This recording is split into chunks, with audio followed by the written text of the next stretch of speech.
ने कहा, इस पूरी कवायद के बीच अब बात होगी अंबेडकरवाद की, अब बात होगी लोहियावाद की और अब बात होगी समाजवाद की। तो समाजवादी पार्टी में शामिल होने के दौरान स्वामी प्रसाद मौर्य ने जमकर बीजेपी पर हमला बोला। उन्होंने कहा कि 22 में 22 किल। तो बीजेपी न सिर्फ लोगों को गुमराह उसने किया, बल्कि जो कहा वो कभी नहीं किया। और उन इलाकों में जनता अब क्या सुनेगी?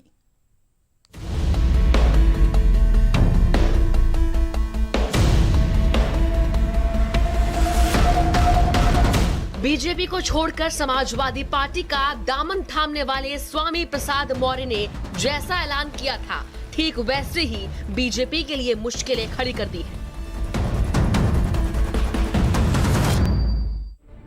स्वामी प्रसाद मौर्य ने समाजवादी पार्टी ज्वाइन कर ली है। इस दौरान बीजेपी पर एक के बाद एक जमकर प्रहार किया।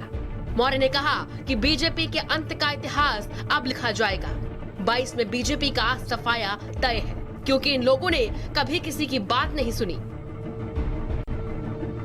लगातार इनको अपमानित कर रहे हो, इनको सम्मान नहीं देते हो, और हिंदू की दुहाई देकर चंद लोगों को माल पुआ हलवा आईएएस की कुर्सी सब समर्पित। और मकर संक्रांति के दिन ये जो क्रांति का बिगुल बजाया जा रहा है, ये भारतीय जनता पार्टी का सफाया करेगा। साथ ही साथ हम मीडिया के साथियों के माध्यम से भी कहना चाहते हैं, और मैं बड़े बड़े जो अपने को कोई चाणक्य कहता है, अपने को कोई महारथी कहता है, उनको भी कहते हैं, आपके पास जितने दांव हो लगा लो, लेकिन मैं आपको पटकनी जरूर दूंगा, आपको मिट्टी में मिला के रहूंगा, भारतीय जनता पार्टी को खत्म करके रहूंगा।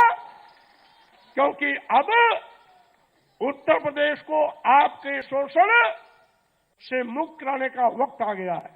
और करोड़ों की आबादी में, यानी 85% आबादी वाला ये दलित, अनुसूचित जात, जनजात, पिछड़ा वर्ग, यह बेकार, और 8-10% लोग काबिल। इसलिए मैं इनके अंदर के चरित्र को उजागर करना चाहता हूं। बीजेपी की नींद हराम करने वाले स्वामी प्रसाद मौर्य ने कहा कि इन लोगों ने पिछड़ों का हक सामान्य वर्ग को दिया है, जिसका अब 85% के लोग जवाब देंगे। आज पिछड़ों और सामान्य वर्ग में बीजेपी ने लकीर खींच दी है, लेकिन अब इनका धोखा नहीं चलेगा। सपा में शामिल होने के बाद धर्म सिंह सैनी ने भी बीजेपी पर जमकर प्रहार किया। शपथ लेते हैं इस बात की कि हमें बाबा साहब भीमराव अंबेडकर जी के बनाए हुए संविधान को बचाने के लिए, दलितों पिछड़ों के आरक्षण को सुरक्षित रखने के लिए, हम माननीय अध्यक्ष जी ये सब इकट्ठा होकर के आपको 10 मार्च को मुख्यमंत्री बनाने के लिए आज हम संकल्पित हैं।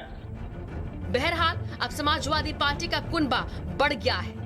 एक से बढ़कर एक दिग्गज अब समाजवादी हो गए हैं। अब देखने वाली बात ये होगी कि बढ़ा हुआ ये सियासी कुनबा 2022 में सपा को कितना फायदा करवा पा रहा है। ब्यूरो रिपोर्ट, भारत समाचार।